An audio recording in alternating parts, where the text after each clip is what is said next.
加原先是龙崎国小土崎分校，因为这边的人口流失，那以至于这边学生就没有学生在这边就读。那当地居民经过里民会议，那决定把这边改为土崎集会所，供土崎这边的民众或是附近社区的民众在这边可以当个集会、开会，还有活动的场所。掌握市政3分钟，台南进步向前冲。欢迎收看市政3分钟。龙崎区土崎里民活动中心前身为龙崎国小土崎分校以波的老旧校舍，建筑物使用年代已久且基地不稳，因此龙崎区公所申请中央前瞻计划经费办理改善工程。崭新的里民活动中心近期落成，采用钢骨结构，并在屋顶全面设置太阳光电板。除了提供当地民众更舒适安全的公共空间外，也落实城市绿能减碳的政策。来听听韦哲市长怎么说吧。今天非常高兴，你看可以来到我们龙崎土崎里看到这个新的活动中心的揭牌落成。那我们可以看到，这个是一个非常具有环保概念，而且造型很漂亮的一个活动中心。最重要的是结构比较安全，因为旧的活动中心结构出现一些问题那为了里面的活动的时候的安全，我们就打掉重练，盖一个新的活动中心。那也谢谢我们各位议员，那在中央垫付款的方面全力支持，让我们工程没有延宕，直接顺利的完成。但是因为在山区，所以它的那个结构上面要再加强。那所以说我们总共前后花了2年多的时间，将近3年。我们也希望说许多的建设不因为偏乡，不因为山区而有所偏废，尤其该给民众的一个活动空间，我们都一定要尽力努力来达成。谢谢中央的补助，谢谢议会的支持，谢谢各位里民的监督，让我们有一个全新的又很漂亮的里民活动中心可以在这边活动。谢谢。接下来请收看中嘉新闻。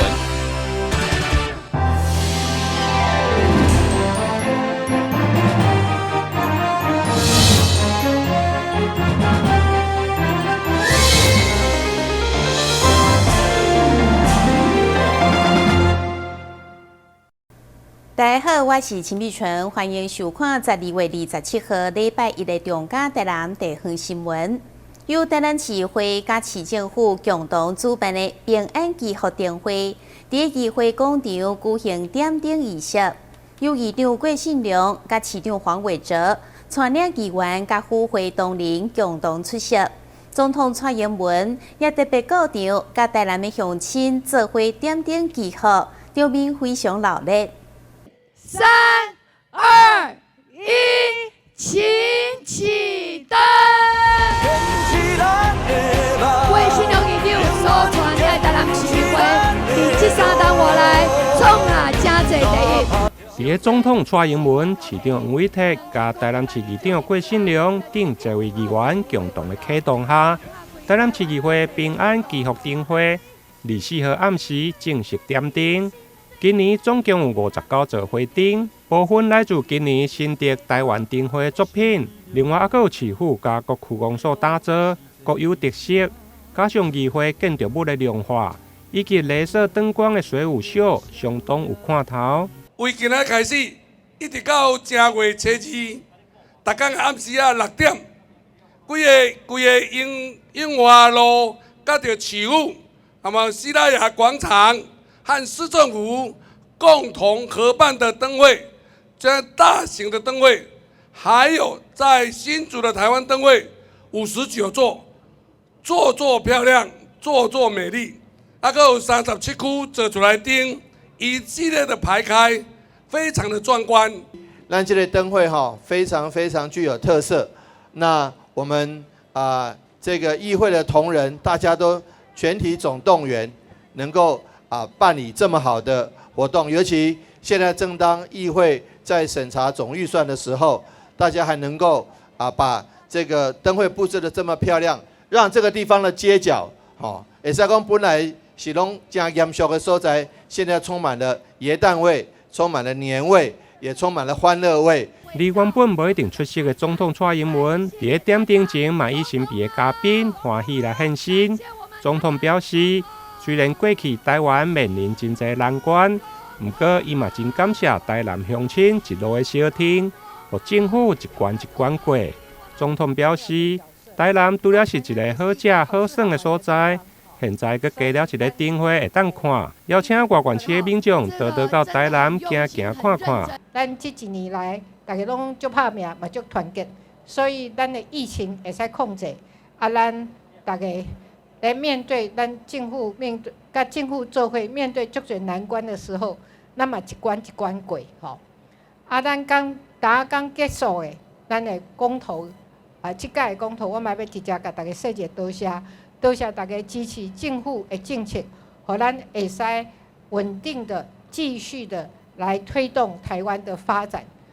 直接我嘛要特别甲咱台南市的市民讲一声多谢。伫点灯仪式过后，现场还有歌星的助阵、灯光烟火秀等。灯会期间到明年的1月2号，而且每天暗时7点到9点，还有镭射灯光的水舞秀。包括高达40公尺高的立体喷泉，绝对是全国第一。台南新闻综合报道。台南市长黄伟哲就职3周年，特别伫台南市立图书馆新总馆举办3档有成防疫第一感恩表扬活动，除了颁发感谢状和参与防疫的工作人员以外，市长嘛希望继续打造台南成为幸福永续的宜居城市。台南市长黄伟哲伫就职3周年，一路行来，除了感谢市府团队的努力，嘛感谢市民朋友的全力协助。尤其这一冬外来，因为抗疫防疫，市长嘛特别颁发感谢状，予参与防疫的工作人员甲志工，并且一一翕相留念。市长表示，为了打造优质的宜居环境，市府团队不管伫个投资环境的改善，或者是社会主体的兴建、甲治水等，3年来嘛拢一点一滴看到好的成绩。3年多来，其实我跟在座的绝大多数一样，都没有当过市长，所以很多的尝试、很多的想法，有赖市府团队来帮忙完成。我记得在美国，克林顿总统跟老布希总统竞选总统的时候，有一句话：“笨蛋，问题在经济。”我们看到了这3年来，台南的经济事实上是努力向上。刚刚经发局陈局长跟各位报告的，不管招商引资，吸引来自国外、还有国内、还有各地的投资，我们都是名列前茅。除了招商引资外，把钱找进来，把人也找进来。大家看到了，我们每逢假日，很多外地的民众都喜欢来台南一游，不仅因为好山好水好食物好美食，还有我们台南人的亲切热情，让许多外来的观光客、国外的客人、国外的朋友，大家都觉得台南是一个宜居的好地方。市长表示，台南市对去年到今年防疫的工作不但创下6都上少的确诊人数，另外遮冷的天数上长，对着防疫人员的辛苦甲市民的配合，共同交出真好的防疫成绩，让台南更加成为安居乐业、健康佮有发展的城市。台南新闻综合采访报道。口罩一样。位伫岸边的新城艺术正式开幕，和台南文化古都佮加添一位艺文空间。第一场的展览邀请到知名画家杨小宁来推展新汉画，开幕场面热闹滚滚。同时，艺廊嘛借着画作，要捐款予阳光基金会，协助被火烧伤的民众会当勇敢面对人生。由台南市商界名人李文成所绘开创办的新城艺术，25号正式开幕。会中邀请内政部处长陈总监、文化界、企业界等侪侪贵宾主席，场面相当热烈。所以过去我们在02、06地震的时候，他也给了我们很大的帮助哈。那所以这一次他有举办这样的一个画展，在新城办了这样的一个画展，我觉得非常难得哈。所以也可以提供给府城的乡亲，其实可以多多来欣赏不一样对于这个传统的汉画有所差异的这个不同的画风，那也希望大家可以来多多欣赏。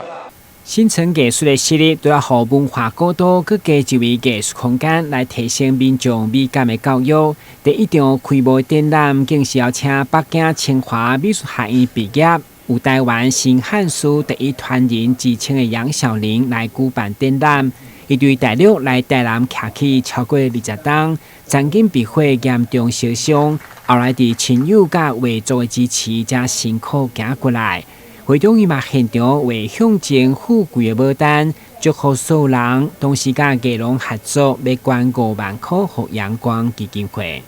因为这个可以说传统的画，基本上是勾线填色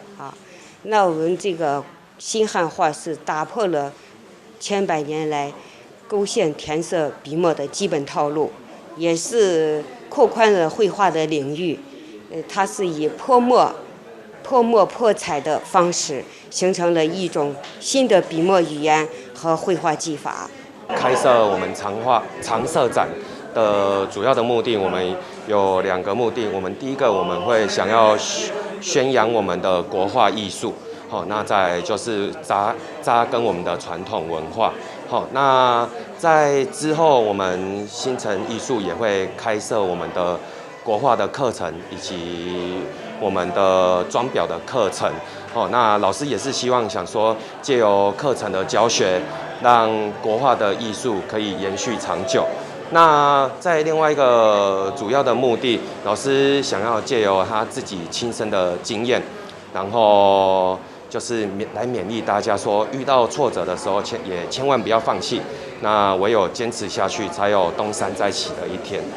杨小玲伫上届无助时期，除了台湾医疗予伊上好的照顾，透过朋友甲画作嘛陪伴伊行过来，所以伊嘛鼓励像伊同款受伤的人，爱勇敢面对困境，活出春天。台南新闻军及刘品言采访报道。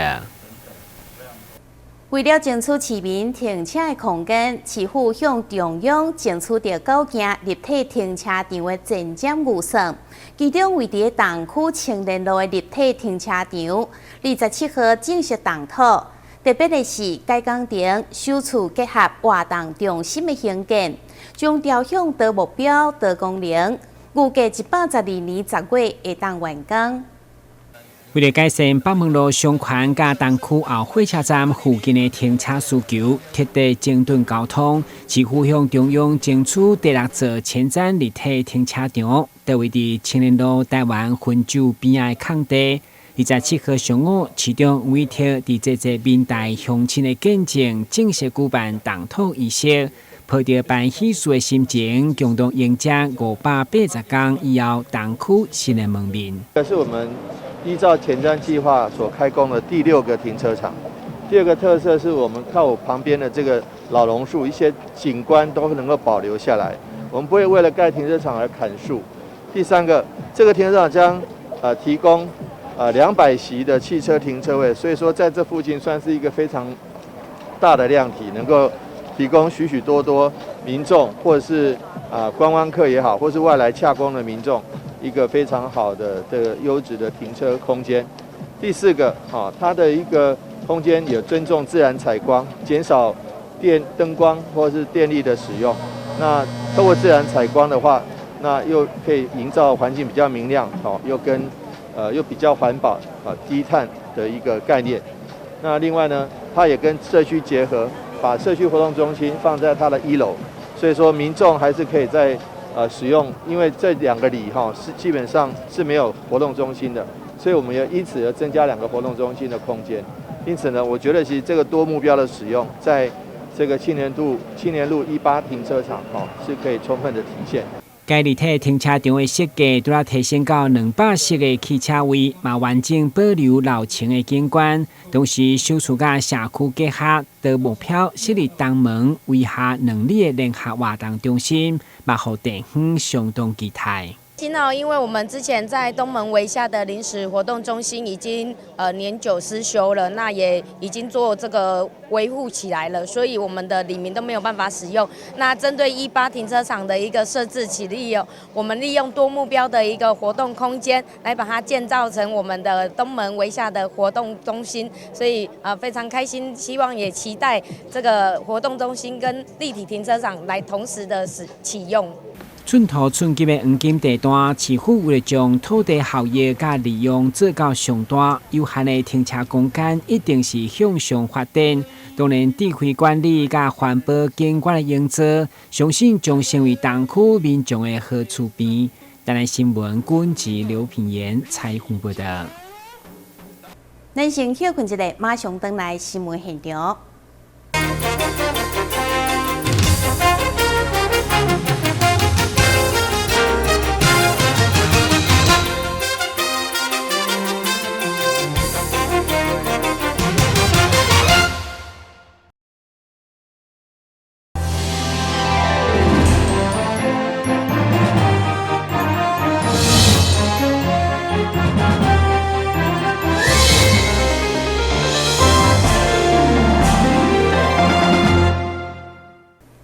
议员蔡宏全长期关注台南文化艺术甲音乐的推广，伫圣诞节特别邀请台湾古琴协会会长黄宏文博士带来精彩古琴演奏。黄博士嘛现场甲民众做伙分享古琴的由来甲文化。伫12月25号即天下晡，来到市湾创专的服务处所打造的人文艺术空间，参与由市湾创专所举办的人文音乐公益讲座。当日嘛邀请到台湾古琴协会会长黄宏文博士来到现场替大家演讲，古琴对古早到现今所代表的意义。在旺泉这边有主办一个活动，我们的艺术空间特别邀请的到我们台湾非常有名我们古琴台湾古琴学会的我们的会长黄宏文教授。那他黄博士他本身可以说在古琴的造诣是非常的独特，也非常多的独奏会，那得到很多的一个肯定哦。那今天特别把他邀请到我们台南来，那我们台南古都有很多的朋友，对着包括我们的茶脸或是茶道，我们很多对古琴都有很多的向往所以呢，很多朋友拜托我说一定要把老师找来那今天真的很高兴，我们的黄宏文老师特别来到我们的台南那带来今天的一个古琴的一个不是只有响宴而已，是一个这个互动式的一个讲座。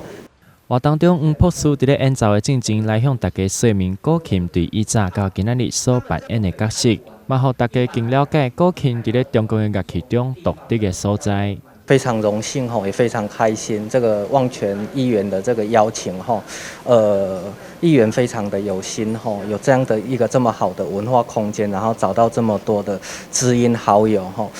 古琴呢是等于是传统乐器里面年代最久远，然后最源远流长的这样的一个乐器那在古代呢，一直就是文人呢修身养性的一个道器那经过各朝各代的文人呢，不断的赋予它这个文化的意义、文化的内涵致使说这个古琴呢，在传统文化的地位里面非常的高经过说明了，黄博士嘛伫现场为大家带来非常好听的古琴演奏，和大家共度圣诞时光。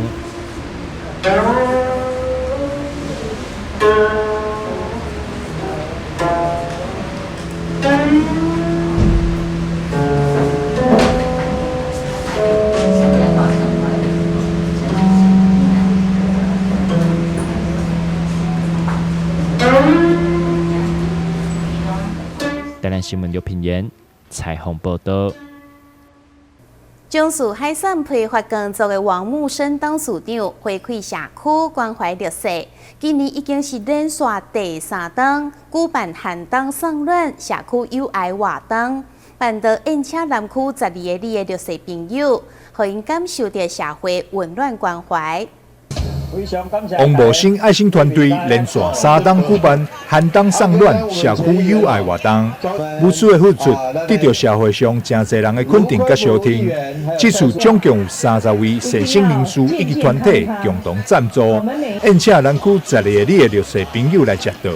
你为什么会发起这项活动？主办单位王茂兴董事长表示：因为我较早是艰苦人啊，我感受到这艰苦人的生活过啊，所以我今仔日讲尽一量我的能力有为，安尼来替这社会回馈予这社会，我有甲这弱势关怀一下安尼。希望讲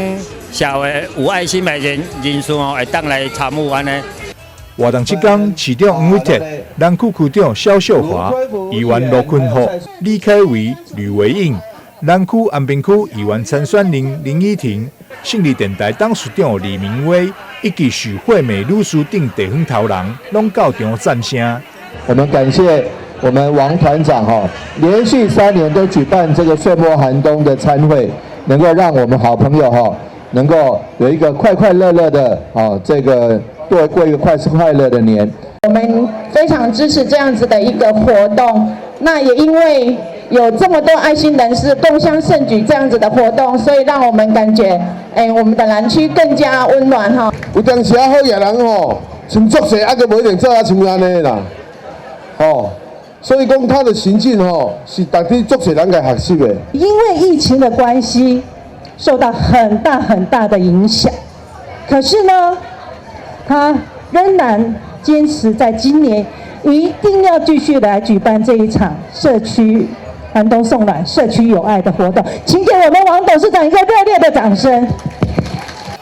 这2档因为疫情的扰乱，有真侪家庭的生计拢受到影响。王茂兴董事长表示，会持续关心弱势朋友。明年寒冬送暖社区友爱活动也将会扩大举办，让温暖遍布到南区各个角落。台南新闻张硕伟采访报道。感谢你收看12月27号的中嘉台南地方新闻，我是陈美纯，咱再会。